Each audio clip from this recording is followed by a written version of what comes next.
been nearly 100 days since their last meeting. President Biden finally sitting down with House Speaker Kevin McCarthy and other congressional leaders yesterday to discuss the debt limit. Speaker McCarthy said no progress was made in the meeting and a deal needs to be reached by next week.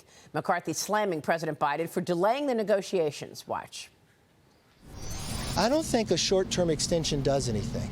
We've got a timetable here. I know the president wasted 97 days. President Biden, meanwhile, and congressional leaders say that they will plan to meet again this Friday. Joining me right now is Virginia Congressman, member of the House Appropriations, Budget, and Judiciary Committees, Ben Cline. Congressman, thanks very much for being here this morning. What is the House's next move now? Well, the ball is in Biden's court and Chuck Schumer's court. We're waiting to see if they're willing to negotiate. You know, yesterday was just more of the same from President Biden. Unfortunately, it's his way or the highway. We stand ready to negotiate. We are the only body that's passed a bill, and so it's incumbent upon the Senate and the White House to come to the table. Yeah, James Freeman in the Journal writes, Biden's ridiculous line in the sand. Just because the president's debt ceiling position is political and absurd does not mean it's not dangerous. And it is dangerous, as the Treasury Secretary says. The country runs out of money the first week in June. What would be a victory for the House? I mean, if you're not going to get everything that is in that bill that passed the House, would you be willing to agree to just clawing back the COVID-19 money and be done with it, raise the debt ceiling with that? Well, the things that we included in the House bill are very popular with 70, 80% of the population. Work requirements for welfare, clawing back unspent COVID money. These are things that are common sense. So for Biden to say none of it can be in this bill, in contrary to his past statements about negotiating on the debt ceiling, it just doesn't make any sense. So this brinksmanship hurts the markets, it hurts working families, it hurts our ability to negotiate. We really need a fair process with the White House going forward. So that's what we're hoping we get, is White House engagement. Adam Johnson, jump in here, because so far markets have not reacted negatively to this standoff. Do you think that's coming?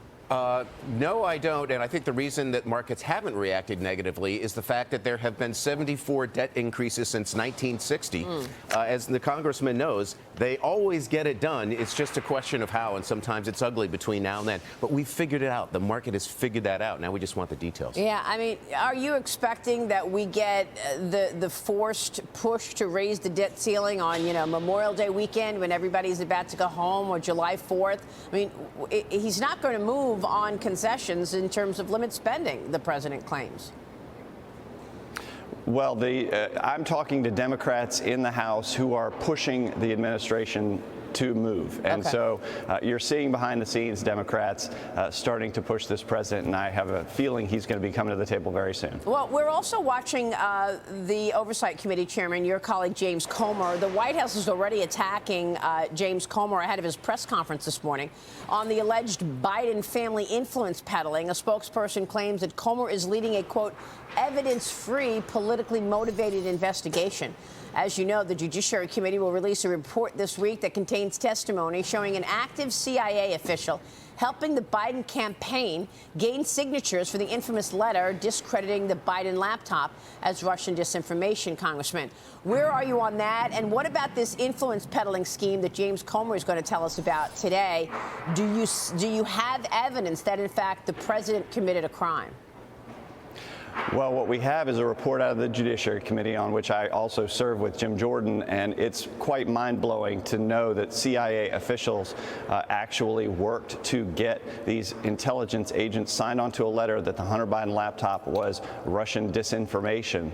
The FBI was involved in this as well, and so for our intelligence agencies to be weaponized like this against conservatives is truly disturbing. And so I know that James Comer is going to be laying out the evidence for the people, and we'll follow wherever the evidence leads. All right, we will follow it as well. Congressman, good to see you. Thanks very much.